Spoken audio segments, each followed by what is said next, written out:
Ainsi, le Front National va donc, à une semaine du premier tour des élections municipales, présenter près de 600 listes aux élections qui se dérouleront les 23 et 30 mars, battant ainsi son record de 1995, année faste qui avait vu le Front National remporter 3 villes du Sud, Toulon, Orange, Marignane, alors que Marine Le Pen doit prononcer aujourd'hui un grand discours à Hénin-Beaumont. Le parti, fondé par son père, est en passe de faire un bon score, si l'on en croit les derniers sondages. Du côté des partis traditionnels, les affaires qui secouent l'UMP, le manque de clarté du gouvernement dans ses réactions face aux affaires semble ouvrir une brèche pour le Front National. Les scandales de la droite font-ils les affaires de Marine Le Pen? Le Front National est-il donc devenu un parti traditionnel? Quelle est sa stratégie? Que change-t-il dans le jeu politique français? Pour répondre à toutes ces questions aujourd'hui, nos invités, Haïlé Sabéran, bonjour. Bonjour. Vous êtes journaliste correspondante à Libération à Lille et vous êtes l'auteur de Bienvenue à Hénin-Beaumont, reportage sur un laboratoire du Front National, publié aux éditions de la Découverte. Bonjour à vous, Gérard Perrier. Oui, bonjour. Oui, bonjour. Voilà, vous collaborez au think tank L'Avenir n'attend pas. Oui. Oui. Ancien prof de lettres. Oui. Et encore quoi? Et je soutiens le Front de gauche municipal. Oui, bon. Et j'ai créé le club Gauche Avenir, qui est un club de discussion avec Marie-Noëlle Lindemann de toute la gauche et des écologistes. Voilà. Et vous publiez, vous, aux éditions Arcane 17, Vitrolles, un laboratoire de l'extrême droite et de la crise de la gauche. Dites, laboratoire, c'est toujours un laboratoire, le Front National? Ah ben, ils ont pris le pouvoir à Vitrolles. Donc, laboratoire, ils mettent en œuvre, c'est ça une grande partie de mon livre. Parlez près du micro, s'il vous plaît. Voilà, ils mettent en œuvre leur programme. Et donc, c'est un laboratoire, c'est-à-dire une mise au travail du Front National dans la gestion du pouvoir municipal. En fait, ça fait quand même 40 ans qu'on dit que c'est un laboratoire. Du votre livre, où il y a le mot laboratoire, et du vôtre, Haïlé Sabéran, laboratoire. Haïlé Sabéran? Disons qu'à Hénin-Beaumont, c'est justement pour démontrer que le Front National sait gérer, que les gens du Front National ont leurs yeux braqués sur Hénin-Beaumont, une ville de gauche. Mais comme ils avaient d'autres fois les yeux braqués sur quoi, Toulon, Marignane, Vitrolles, oui, mais comme ça s'est mal passé, voilà. Comme ça ça s'est mal passé, désormais, on compte beaucoup sur Hénin-Beaumont pour démontrer que le Front National est un bon gestionnaire, surtout dans une ville où la gauche a très très mal géré la municipalité. Il y a eu des détournements de fonds.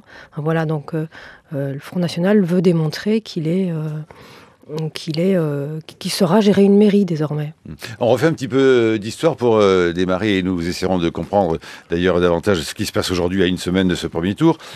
Vous vous souvenez tout de même du 19 juin 1995, Gérard Perrier. Un extrait du 19-20 de France 3 à Marseille. Le 19 juin 1995, Vitrolles avait résisté au Front National. Vitrolles a résisté au Front National, même s'il n'y a pas eu coalition comme à Mulhouse. La mobilisation a barré la route à Bruno Maigret. Battu hier soir, il était pourtant favori à l'issue du premier tour. Et c'est donc dans un climat encore électrique que Vitrolles s'est réveillé ce matin. Reportage de Marie-Pierre Courtelmont et Loïc Lemoigne. Ils ont été excités jusqu'à 6 h du matin à fêter leur victoire. Oui, madame, quand deux gamines de 14 ans viennent acheter un yaourt, qui demandent des yaourts au chocolat, vous leur dites allez chez votre mère, ça veut dire quoi? Ça veut dire quoi?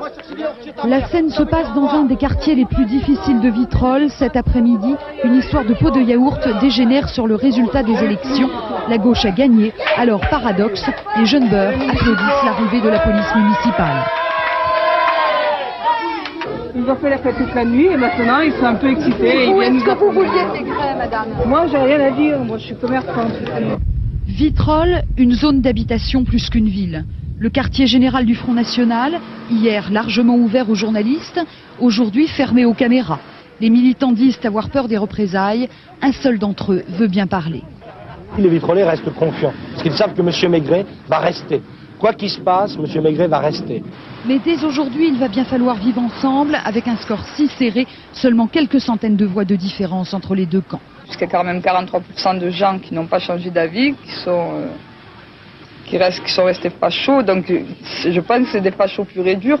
Violence des mots qui traduisent un mal de vivre que cette fois-ci, la mairie socialiste reconduite va bien être obligée de prendre en compte. De prendre en compte quoi, Gérard Perrier, en 95 ? En 95, c'est déjà la crise sociale, c'est-à-dire que le déclassement, la peur de l'avenir, les paniques morales sont déjà à l'œuvre. Ça n'a pas changé depuis, ça s'est aggravé. Et ce qui va faire basculer en 97 la ville, c'est l'inculpation du maire, un peu comme ce qui passe à Hénin-Beaumont, l'inculpation du maire pour fausse facture. Cette archive Haïdé Sabéran de Vitrolles 95, est-ce qu'elle vous fait penser, je ne sais, Jean-Noël Jeannet nous dit tous les samedis comparaison n'est pas raison, mais tout de même, est-ce qu'elle vous fait penser à la situation actuelle d'Hénin-Beaumont? Point commun? Effectivement, il y a des points communs, notamment les détournements de fonds qui ont eu lieu aussi à Hénin-Beaumont. Mais je pense qu'on peut difficilement comparer les deux villes parce que ce qui touche essentiellement les gens à Hénin, c'est le chômage, le manque de perspective. C'est un des secteurs les plus au chômage de France. C'est 17,9%. Voilà. Et le côté facho n'est pas ce qui est le plus mis en avant à Hénin-Beaumont. C'est vraiment d'abord la difficulté au quotidien des gens. C'est là qu'il s'est passé du temps, que de l'eau a coulé sous les ponts dans la stratégie de dédiabolisation, pourrait-on dire, du Front National de 97 à 2014. Mais Gérard Perrier, 95, le Front républicain résiste de peu, l'élection est invalidée.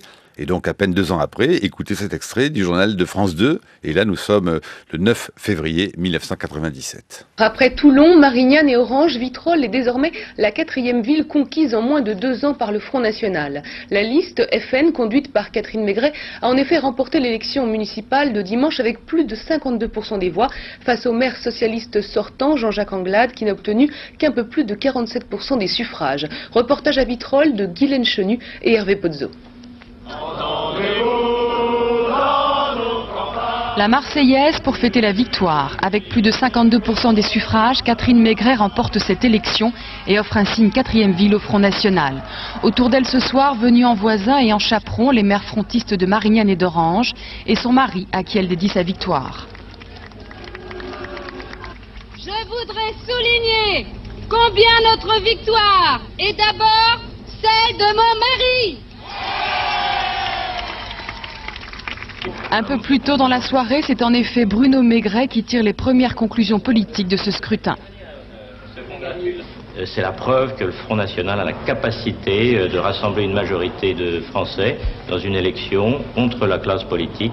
Apparemment, il n'a pas séduit et les abstentions... Ambiance plus que morose au quartier général du socialiste Jean-Jacques Anglade. Les troupes sont rassemblées dans le plus grand silence. Une soirée sous tension à la salle des fêtes où l'on annonce les résultats, certains entonnent le chant des partisans. Pendant que dans un bureau de vote en plein dépouillement, on en vient aux mains. Voilà, c'était le 9 février 97. Dans ceux qui en viennent aux mains, vous n'êtes pas très loin à l'époque, Gérard Perrier? Oui, je suis prof au lycée Jean Monnet, à Vitrolles, oui, pendant 10 ans, donc dans cette période, oui. Mais je suis là, oui. Alors, que se passe-t-il à partir de ce moment-là et qu'est-ce qui fait au fond qu'après, finalement, le laboratoire de 97 ne fonctionnera pas comme le Front National laisse compter? D'abord, un peu comme la conclusion de ma voisine, Madame Haïdé Sabéran. C'est pas un vote facho. Il y a un noyau facho. Il y a un noyau de gens qui adhèrent aux idées du Front National en 97. Mais la majorité, il n'y a pas de droite à Vitrolles. Donc la majorité qui a voté depuis pratiquement la libération à gauche. Et vous dites c'est le fief, hein? Il y a eu un intermède de droite, mais pratiquement il n'y a pas de parti de droite. Donc ils se saisissent du Front National comme un élément de nettoyage politique. Ce maire qui est devenu un peu arrogant, autant qu'il était proche dans son premier mandat, il m'a été décrit par tous les témoins que j'ai interrogés, il y en a 80, comme de plus en plus éloigné, n'écoutant plus, avec un cabinet d'experts autour de lui, notamment des gens qui sont maintenant, qui ont fait fortune et qui sont connus, Alain Bauer, Manuel Valls un peu en retrait mais qui est là, et Stéphane Fuchs qui a fait... Bon, donc ça gêne. Ça gêne et on veut se débarrasser de lui. Et donc le Front National se présente et on se sert du Front National. Et d'ailleurs, ça va pas traîner. Ça dure 5 ans. Au bout de 5 ans, la gauche gagne de nouveau. De combien battu. Oh, c'est pas énorme, mais enfin un millier de voix, un bon millier de voix. La première fois en 2001, puisque l'élection est cassée, en 2001, Madame Maigret est réélue. Donc il y a, malgré tout, ce laboratoire dont je peux parler le laboratoire, c'est une dictature. Hein. Écoutez, vous savez comment ça commence ? En février 97, quand le maire est élu, il y a des élus de gauche. Ils montent au premier étage de la mairie, on leur crache dessus. Il y en a un qui me raconte, me dit, je me souviens jusqu'à ma mort de cette humiliation. Et l'humiliation des crachats, elle ne s'arrête pas là. Elle va être permanente. Le personnel municipal va être soumis à un système d'humiliation. Et pas seulement dans les personnels communaux, mais dans la rue. Ils vont faire apparaître cette milice dont les télévisions ont montré, qui va se spécialiser dans l'insulte, les insultes racistes. Leur obsession maladive, c'est les Arabes. Hein. Donc à Vitrolles, c'est la banlieue de Marseille, il y en a. Et donc, qu'est-ce qu'ils vont faire ? Ils vont doubler les effectifs et ils vont se spécialiser dans la provocation et la violence. Il y a des voitures qui brûlent la nuit, on dit, vous voyez, c'est les Arabes, etc. Donc voilà. Et ça, finalement, ça va exaspérer. Parce qu'en plus, il y a les médias. Hein. Vitrolles est occupé par les médias du monde entier pendant plusieurs années. Et ça va finir. Et puis en plus, ils apprennent que Mme Maigret, elle n'habite pas Vitrolles. Elle vit à Vitrolles entre deux avions. Voilà. Donc, plus l'incompétence. Et l'économie de la ville ? Alors, c'est un désastre. Pourquoi ? Parce que les élus du Front National, malgré le titre prestigieux de Bruno Maigret, qui est polytechnicien, bon, il n'est pas maire, mais il est derrière Mme Maigret tout le temps, hein, il lui souffle tout, etc. Mais enfin, ils ont plein de gens incompétents. Par exemple, pour faire le budget municipal, ils font appel à un cabinet privé. Il n'y a aucun qui est capable de monter un budget. C'est pas simple, la gestion d'une ville. Là, c'est 35 000 habitants. Donc, c'est un cabinet privé qui va...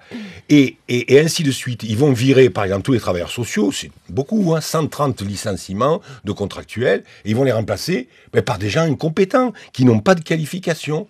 Ils vont, par exemple, exiger la déprogrammation d'un film sur l'homosexualité que la directrice de la salle municipale, Régine Juin, refuse de faire, et ils vont mettre quelqu'un qui va même pas savoir comment organiser les programmations de films, et ainsi de suite. Plus le clientélisme, ils critiquaient le clientélisme des socialistes, mais ça n'arrête pas. Une salle de spectacle sera murée ? Oui. Hein, alors, c'est le Café Musique des Sous-Marins, qui avait été créé par des jeunes, qui étaient soutenus par le ministère de la Culture à l'époque, ça s'appelle le Sous-Marin, et ils trouvent qu'il y a trop de musique métissée. Voilà. Et donc, ils vont un beau matin le murer. Bon. Ça va faire scandale dans toute la France, cette histoire. Mais alors là, pour faire, et c'est ce qui nous intéressait, c'était de vous avoir tous les deux, Haïdé Sabéran et Gérard Perrier. Là, redisons les choses, nous sommes en 97, voire de 2001. Est-ce que vous reconnaissez ou pas le personnel du Front National que vous connaissez aujourd'hui, sur lequel vous avez enquêté? Est-ce que vous le retrouvez dans ce que décrit Gérard Perrier, ou est-ce que justement, par exemple, la personne de Steve Briouat pour Hénin-Beaumont, est-ce que cela a beaucoup changé? Est-ce qu'on ne parle plus du même? Au fond, là, c'est archéologique, pardon, Gérard Perrier. C'est le Front National de Jean-Marie Le Pen dont vous parlez. Et tandis que Haïdé Sabéran, elle travaille sur le Front National de Marine. Voilà, effectivement. Donc, à Hénin-Beaumont, quand on discute avec Steve Briouat, il ne parle pas du tout comme ça. Y compris, il dit même le contraire. C'est-à-dire que quand on lui dit... j'étais sur le... On allait ensemble à pied vers la maison de quartier Maurice Thorez à Hénin-Beaumont pour un petit apéritif avec les bénévoles. Et je lui disais, alors si vous êtes élu, est-ce que la maison de quartier Maurice Thorez va garder son nom? Et il m'a dit, oui, je vois pas le problème. On n'est pas dans la provocation. Vitrolles, c'était du cinéma, c'était de la provocation. Nous, on n'est pas comme ça. Alors, c'est ce qui est intéressant. Il se réfère à Vitrolles. Oui, tout à fait, oui. En disant, mauvais labo, quoi, au fond. En disant, voilà, nous, on fera pas ça. Ils se sont trompés. Il ne s'agit pas de convoquer les fantasmes des gens. Il parle de fantasmes. Il dit, je leur laisse leurs fantasmes et moi, je vais travailler, je vais gérer, quoi. Gérard Perrier? Oui, mais il faut faire attention. Le premier danger de l'extrême droite, c'est la plasticité de son discours. Est-ce que vous dites que c'est la conclusion même de votre livre? Eh bien oui, parce que Bruno Maigret, il ne dit pas, moi, je suis un nostalgique de l'OAS, de la collaboration. Il va utiliser quelque chose qu'il apprend chez le club de l'horloge, la dissimulation. Et il va faire une campagne, on va s'occuper des vitrolés. Bien chez nous à Vitrolles, c'est ça son programme. Donc ça veut dire que la dissimulation je ne sais pas si Briouat dit ce qu'il pense ou pas. En tout cas, l'équipe de Marine Le Pen, ils sont tous passés par Vitrolles. Hein. Ils viennent tous de Vitrolles, l'équipe de Marine Le Pen. Ça, moi, je ne sais pas. Mais donc, la dissimulation, c'est leur tactique. Puis ensuite, il y a ceux qui font. Moi, mon livre, qu'est-ce qu'il montre? Il montre la dédiabolisation du langage, mais ensuite, la dictature et le talon de fer. Bon. Alors, cette fois-ci, nous sommes bien dans les temps présents. La campagne électorale à Hénin-Beaumont, c'est un extrait d'une émission sur Canal+, le supplément du 2 mars 2014. Voici le prochain maire d'Hénin-Beaumont, le prochain maire si l'on en croit un sondage IFOP. Steve Briouat, 41 ans, candidat Front National, est crédité de 50,5% d'intention de vote au second tour. Déjà conseiller municipal de la ville depuis 1995, il entame tout sourire la dernière ligne droite à coups de tract. Dans cette ancienne cité minière, comme dans tous les quartiers de la ville, les Héninois le connaissent très bien, résultat d'un travail de fourmi sur le terrain. D'accord. C'est bien, vous passez.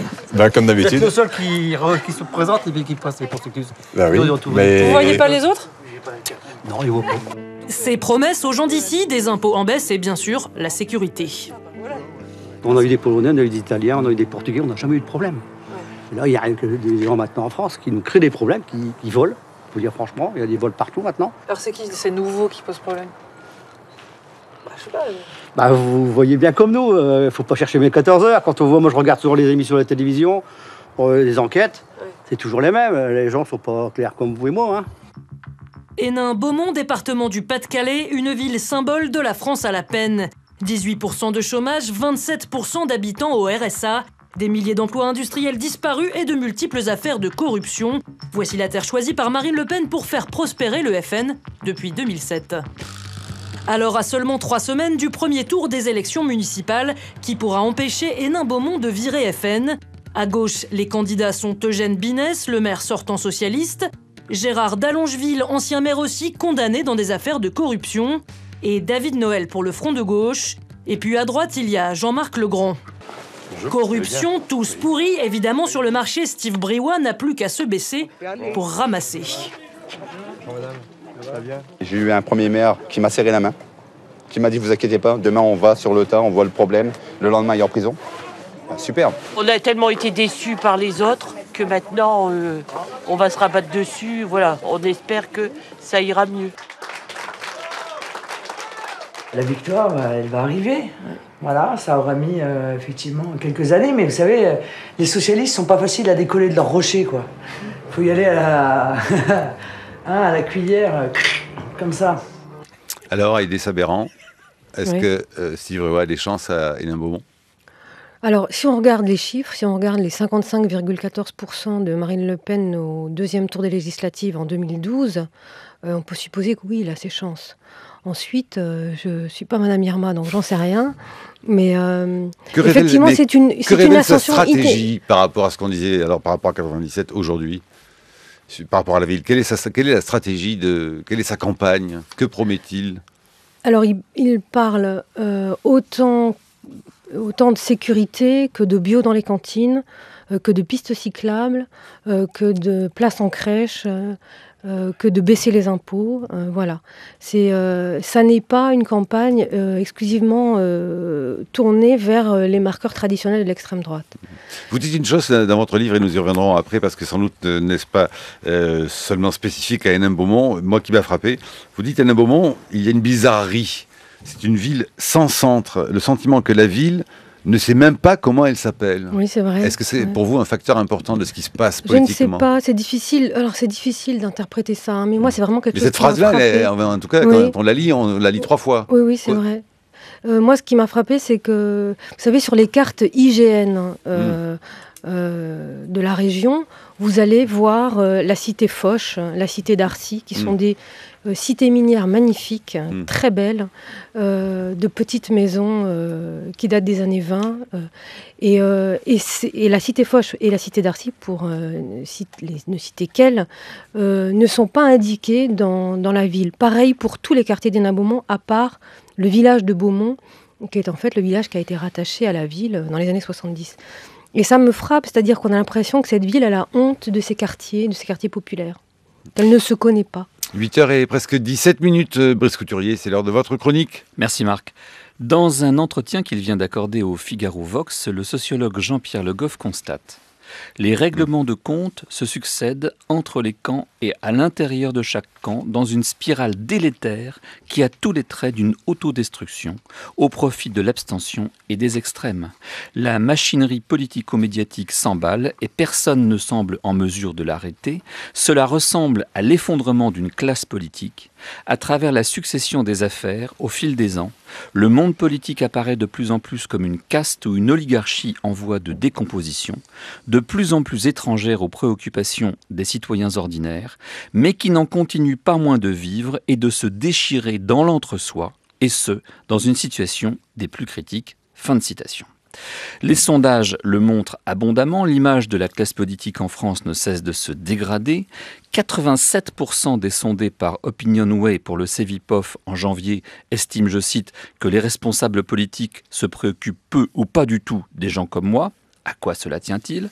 Eh bien, ça tient d'abord à l'échec des gouvernements successifs, tous également incapables d'enrayer un déclin dont les Français ont enfin pris conscience dans leur grande majorité.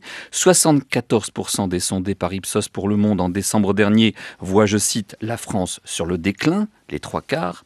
Sur la réalité de ce déclin, sur la soutenabilité du modèle français, les dirigeants de droite et de gauche leur ont menti durant plusieurs décennies. À présent, au lieu de leur proposer les moyens d'un redressement, les élus nous offrent le spectacle de leurs joutes stériles et méprisables.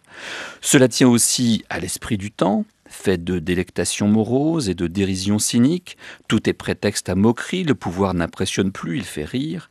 À travers le Hollande bashing, le pays se moque de lui-même. On doit s'inquiéter lorsque les princes et les bouffons échangent leur sceptre.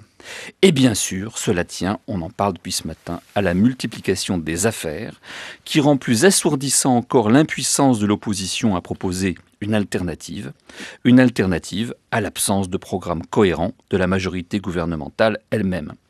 Contrairement à ce que tentent de faire accroire les médias de gauche, les affaires sont loin d'être l'apanage de la seule droite.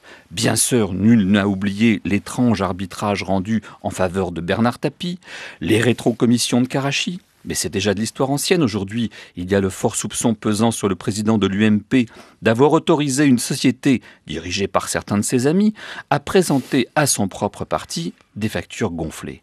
Mais comme il l'a suggéré lui-même pour sa défense, c'est une pratique qui n'est peut-être pas le monopole de la seule UMP. Les soupçons qui pèsent sur Nicolas Sarkozy en ce qui concerne un financement libyen de sa campagne de 2007 et un abus de faiblesse envers Liliane Bettencourt n'ont pas pu être étayés par la justice malgré la mise sur écoute de ses téléphones et la saisie de celui de son avocat. Les juges s'orientent à présent, on le sait, vers une affaire de trafic d'influence. L'ancien président est soupçonné d'avoir bénéficié de tuyaux de la part d'un magistrat de premier plan de la Cour de cassation dont il aurait, en échange, favorisé la carrière. On découvre à cette occasion qu'il y a bien des juges de droite comme il y a des juges de gauche.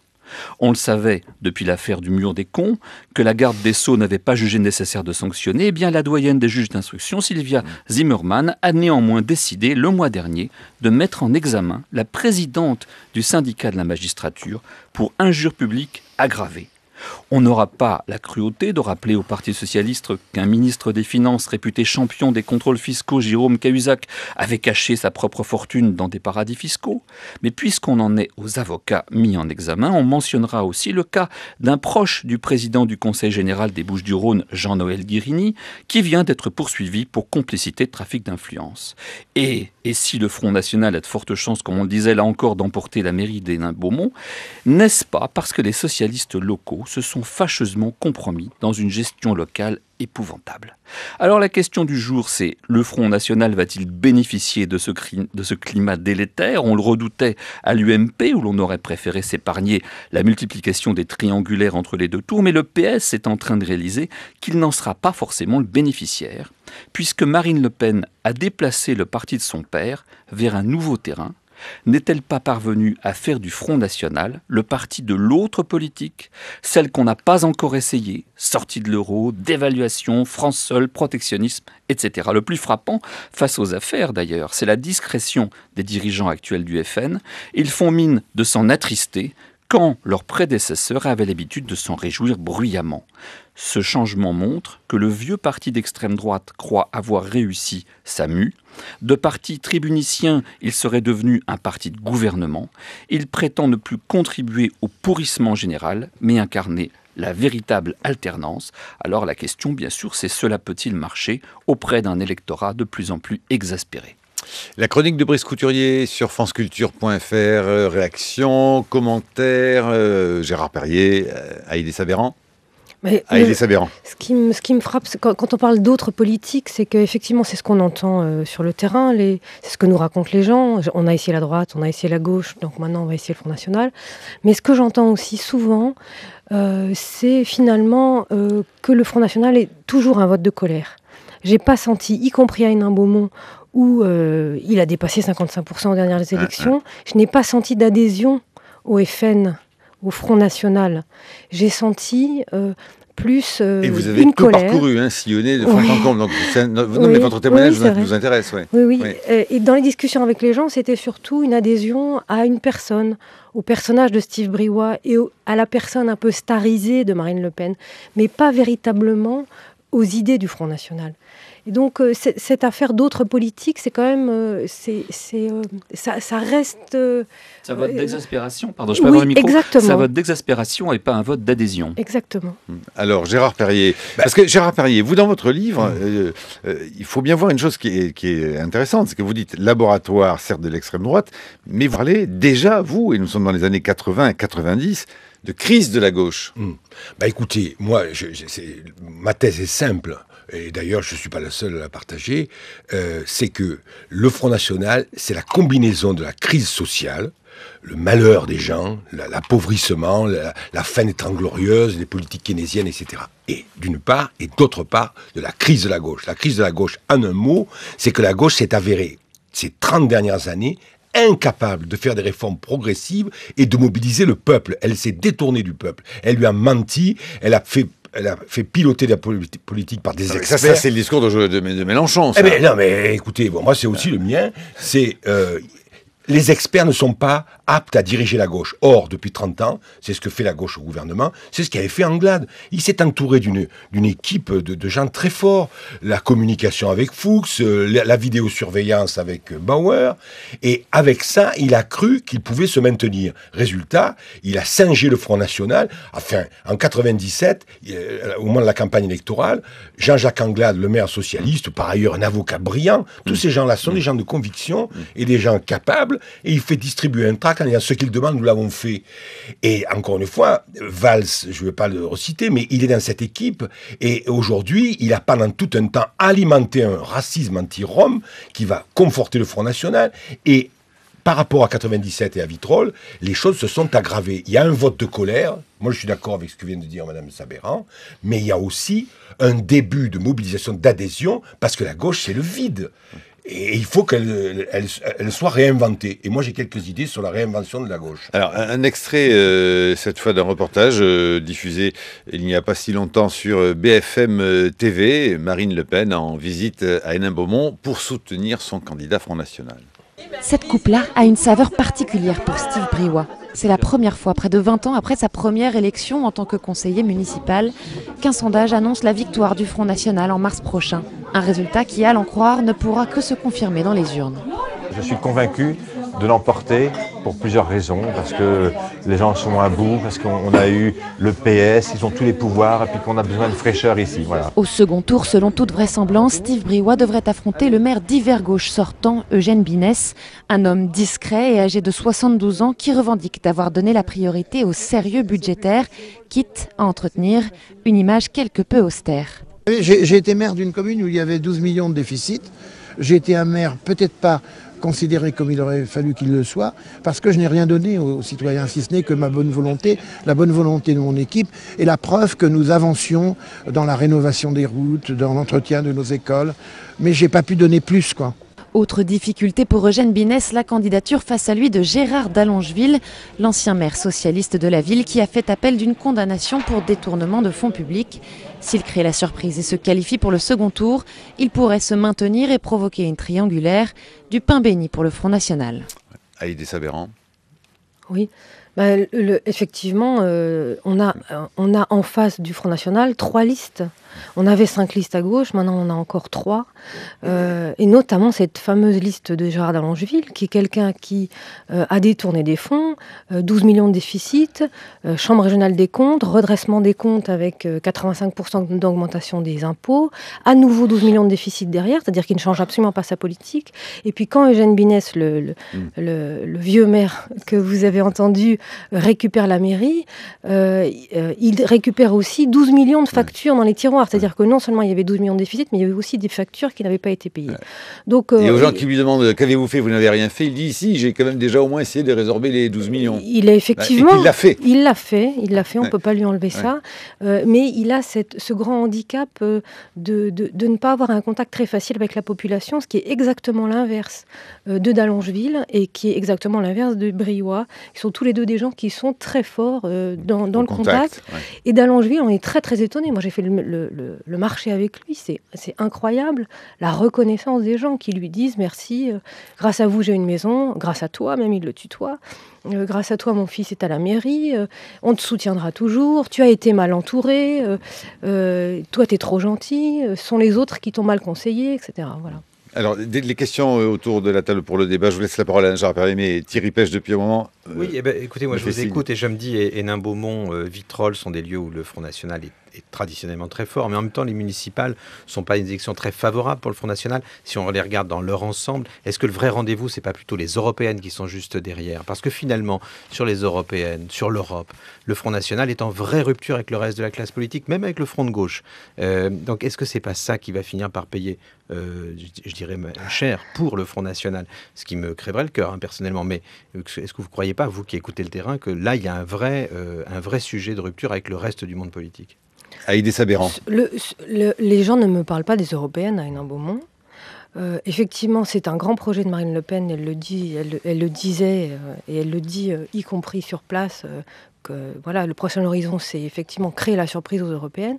Mais sur place, à Hénin-Beaumont, il y a quand même un travail de fond qui a été fait depuis des années. Donc, vous dites que le Front National, enfin que les municipales ne sont pas traditionnellement favorables au Front National.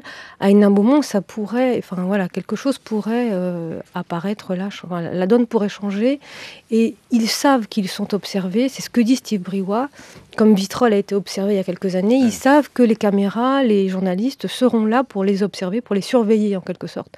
Et donc, ils pensent qu'ils ont là une carte à jouer, c'est-à-dire démontrer qu'on sait faire pour ensuite faire tache d'huile autour, dans les communes autour d'Hénin-Beaumont. Le Front National a dépassé aussi 50% aux législatives. Gérard Perrier. Moi, je crois que la stratégie du Front National, c'est avoir des élus. Premier acte, les municipales. Deuxième acte, les régionales. Certes, ils peuvent arriver en tête aux européennes, mais l'objectif central de Marine Le Pen, c'est 2017. Et pour les citoyens dont je fais partie, la question centrale, c'est est-ce qu'on aura en 2017 un gouvernement de droite et Front National ou non? Pour ne pas l'avoir, il faut un réveil à gauche. Et le réveil à gauche, je vais donner un exemple encore vitrolé, il suffit pas, mais les seuls bureaux de vote où le Front National n'a jamais arrivé en tête, c'est le quartier des Pins, un quartier populaire du centre-ville, avec des générations de Portugais, d'Espagnols, de Gitans et de Maghrébins. Il n'est jamais arrivé. Pourquoi? Parce qu'il y a eu 2 expériences où les gens se prenaient en charge. Parce qu'il faut en finir avec cette idée que c'est les politiques qui vont régler les problèmes. Non. En tout cas, du côté gauche, la politique ne peut se concevoir que si les gens se prennent en charge eux-mêmes. Et il y a eu 2 expériences dans ce quartier qui ont fait qu'il y a eu cette résistance. C'est 1, le conseil de quartier, 2, la régie de quartier. Les 2 expériences ont duré 8 ans et les gens en pleurent encore aujourd'hui de ce qu'on a mis fin à cette expérience. Et d'abord Jean-Noël Guérini, dont on vient de parler tout à l'heure, parce que c'était des immeubles HLM, a supprimé le marché des ordures ménagères qui étaient prises en charge par la régie de quartier, l'entretien des immeubles, etc. Qu'est-ce que c'était? C'était pas grand-chose. C'était la prise en charge par les gens de la politique de la ville. Mais la politique concrète, les transports, les espaces verts, l'entretien. Et même, il y a des choses bouleversantes. La directrice de cette régie de quartier est une syndicaliste de la CFDT qui venait des quartiers nord de Marseille. C'est Francine Muraille, que je salue encore pour avec émotion pour eux, tout ce travail de 8 ans qu'elle a fait avec les gens. Et vous pouvez pas savoir ce qu'elle m'a raconté sur le malheur social, ce que c'est que le malheur social. Donc beaucoup de gens qui sont issus des classes moyennes et qui souvent sont dans les directions politiques ne se rendent pas compte. Ils font un tour pour les élections. Bien sûr, ils entendent des plaintes pour avoir un logement, un travail, etc. Mais encore une fois, la gauche ne gagnera pas à octroyer des réformes. Mais il faut qu'il y ait une mobilisation populaire. Et même si elle est modeste, comme encore une fois la régie de quartier et le conseil de quartier des Pins, où on demandait l'avis des gens, il y avait déjà eu, puis je termine par là, une autre expérience à Marseille qui avait innové dans la politique de la ville. C'est celle du CERFIS, avec Michel Anselme, qui était hélas décédé, un sociologue, et un architecte urbaniste, André Jolivet. Et qu'est-ce qu'il faisait ? Eh bien, il faisait des ateliers de parole pour la réhabilitation des cités, où on ne peignait pas les appartements, où on ne refaisait pas les cages d'escalier et les environnements sans demander l'avis des gens, et non seulement l'avis, parce que ça, il y a des élus qui le font. À Lille, par exemple, c'est fait, il y a des conseillers de quartier qui sont en réalité des bureaux d'information. Mais un peu comme ça avait été fait à Porto Alegre, c'est-à-dire un budget participatif où les gens sont associés directement. Parce que ce dont crève la politique aujourd'hui, c'est qu'il y a ce divorce dont vous avez parlé, monsieur, tout à l'heure, entre les citoyens et ces gens qui apparaissent comme, au fond, une caste à part. Pour que le fossé entre l'immense majorité de la population et tous ces carriéristes de la politique soit comblé, ben il faut que les gens se prennent en charge. Et il faut leur donner les moyens. Allez, alors, Stéphane Rosès veut la parole depuis un moment. Oui, vous semblez l'un et l'autre, à partir de Vitrolles et d'Hénin-Beaumont, sur les raisons du vote Front National, mettre en avant des raisons d'exaspération plus que d'adhésion. Et dans le même temps, vous avez fait observer quelque chose de très intéressant qui me semble très juste sur la question de l'imprégnation du Front National sur les territoires. C'est que à Vitrolles, vous dites, bon, finalement, on est là, je dirais, on est dans les faubourgs de Marseille, et à Hénin-Beaumont, on a honte des quartiers populaires, c'est-à-dire des endroits où l'identité n'est pas une identité portée positivement sur les territoires. Or, du fait de la crise économique, on voit bien que les individus ont besoin d'identité, et plus on est fragilisé économiquement et socialement, plus le sujet c'est d'où je suis. Et donc, je voudrais vous interroger, le vote Front National chez vous, je dirais, ou là où vous avez travaillé, n'est-il pas un vote, même au municipal, je suis d'accord avec Thierry Pêche sur les européennes qui viennent et les régionales comme étant des votes de... Mais en tout cas, là où vous êtes, est-ce que le vote Front National n'a pas cette partie de positive que la nouvelle ligne de Marine Le Pen, qui est une conception fermée de la nation, mais pas de rupture anti-républicaine, permet à des individus qui se sentent en déliaison sociale quand les identités des territoires ne sont pas portées positivement de se retrouver dans quelque chose de positif qui est la conception fermée de la nation, un entre-soi où enfin on serait à l'abri. Haïdé Sabéran ou Gérard Perrier. Haïdé Sabéran ? Oui, effectivement, je rencontre des gens comme ça à Hénin-Beaumont, à la fois des gens qui sont issus de la droite traditionnelle, parce qu'il y a eu une droite à Hénin-Beaumont. Dans les années 95-2000, il y avait encore un vote de droite qui s'est progressivement estompé pour pratiquement disparaître au profit du Front National. Donc des gens qui sont à la fois issus de la droite et issus de la gauche et qui sont dans cette quête d'identité, dans cette peur de l'autre et dans cette envie de se retrouver autour d'un drapeau, par exemple. J'ai parlé longtemps avec un militant Front National issu lui-même de la gauche qui avait envie de pavoiser et qui ne comprenait pas pourquoi il n'avait pas le droit en France de sortir son drapeau tricolore. Oui.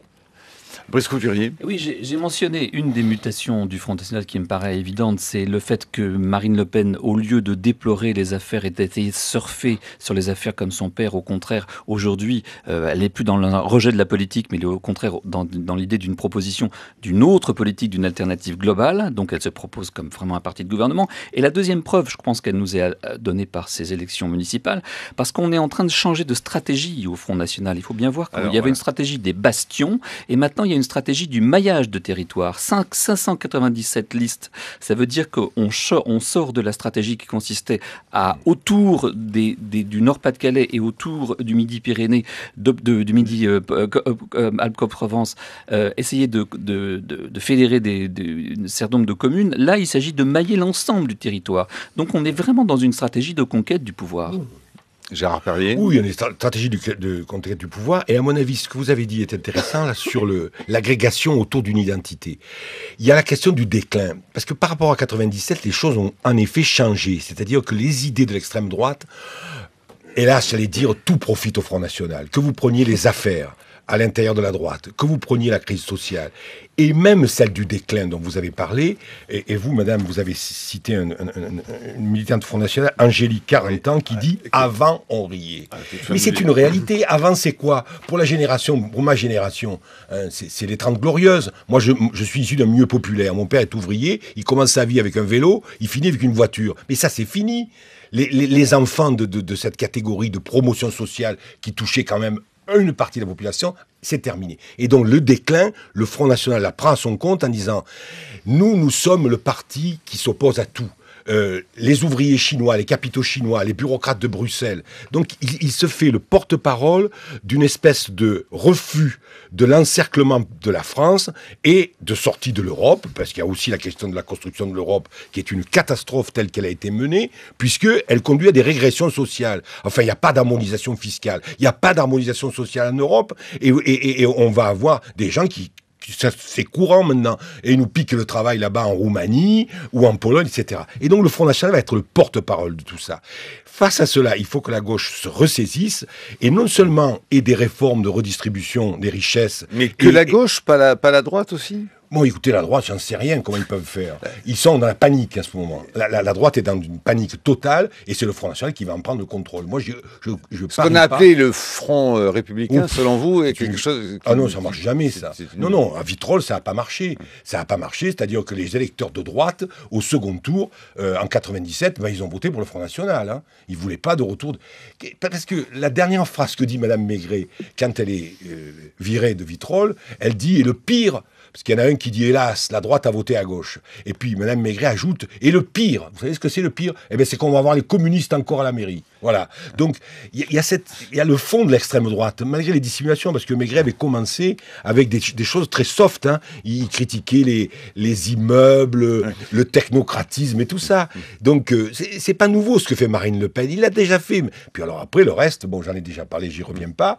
Mais encore une fois, si la gauche ne réalise pas que la construction européenne, la redistribution sociale et la prise en charge par eux-mêmes des gens en favorisant ces expériences d'innovation sociale, comme ça avait eu lieu à Vitrolles dans les années 90, eh ben, on a Marine Le Pen et les autres au pouvoir en 2017. C'est ça qu'il faut empêcher. Alors Thierry Pech. C'est pas la droite qui peut le faire. Hein. Après, dire, le problème se pose dans un face-à-face entre le Front National et la gauche. On a le sentiment que le débat, ce serait Porto Alegre ou sortir de l'euro.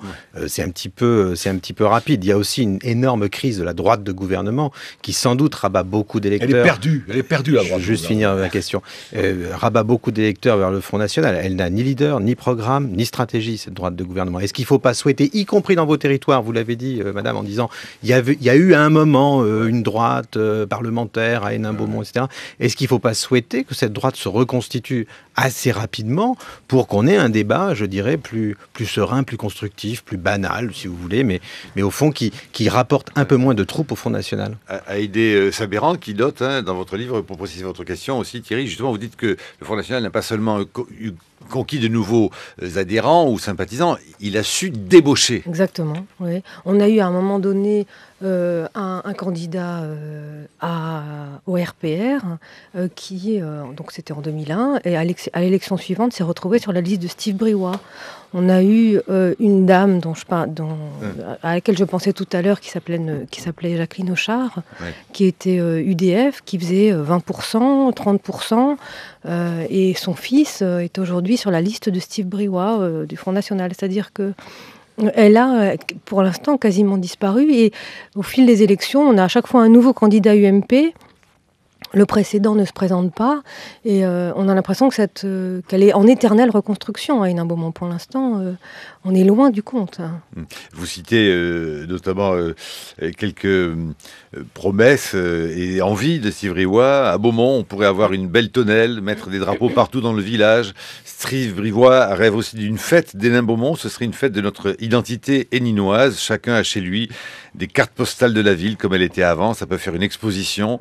On rêve tous du monde de notre enfance, la nostalgie d'une époque révolue. Oui, c'est ça. En plus du bio dans les cantines et des pistes cyclables, il y a aussi beaucoup de nostalgie chez Steve Briouat, c'est vrai. Oui, mais c'est aussi une manière de dire aux gens que ce qu'ils possèdent est précieux.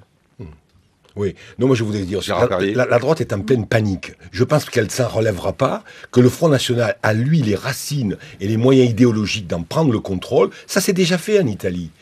Donc, on ne peut pas compter. Je vais vous donner une anecdote, puisque vous allez recevoir Jean d'Ormesson.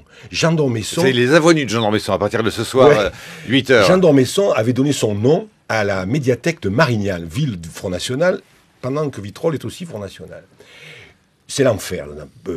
Les bibliothécaires n'en peuvent plus, censure sur les livres, arrivée de cartons de livres de... Je me souviens de tout ça, il y avait l'époque de Château-Vallon aussi. La directrice, je salue, Martine Pichon, fait une lettre à Jean d'Ormesson en lui disant « Vous avez donné votre nom à cette médiathèque, à l'époque où la droite était au gouvernement. » Elle lui dit « Maître, pourriez-vous dire que vous n'acceptez pas que votre nom soit associé à cette entreprise de guerre à la culture ?» Qu'est-ce qu'a fait Jean d'Ormesson? Il n'a jamais répondu, ou plutôt il a fait répondre, mais de quoi elle se mêle, cette bibliothécaire de bas étage? Puis après, il a envoyé le Figaro pour faire une enquête sur le Front National, un peu pour se dédouaner. Donc il ne faut pas compter sur la droite pour s'opposer à la montée du Front National et des idées extrêmement dans toute l'Europe. Parce que si c'était que la France, mais regardez ce qui se passe chez nos voisins. Pour conclure, un tout petit mot, Aïli Sabéran, une autre phrase qu'on retient évidemment dans votre livre, tout simplement. Vous écrivez, si aux prochaines élections, là, dans 15 jours, une semaine et 15 jours, le Front National remportait Hénin-Beaumont, vous dites ce serait un séisme dans une terre ouvrière de gauche. Oui, effectivement. Moi, j'ai été frappée... le 8 septembre, c'était la traditionnelle braderie d'Hénin-Beaumont, le marché aux puces. Et je vois le Front National dans une rue qui organise un meeting de rue. Et j'ai pensé à Maurice Thorez sur la place d'Hénin-Beaumont, parce qu'on a des images d'archives de ça, pendant les grèves. On a des cartes postales, comme dit. Voilà, exactement. Oui, tout à fait. Devant cette énorme église. Mais sur ces cartes postales, il y a ça. Une foule d'ouvriers devant Maurice Thorez. Et je me suis dit, finalement, c'est la première fois en terre de gauche que le Front National peut faire comme ça un meeting dans la rue. Et tout se passe très bien, c'est-à-dire qu'il n'y avait pas de CRS, il n'y avait pas de bagarre, il y avait quelque chose de très très serein. Et on sent, quand on voit Steve Briouat aujourd'hui avancer dans sa campagne, une forme de sérénité, de tranquillité qui me frappe.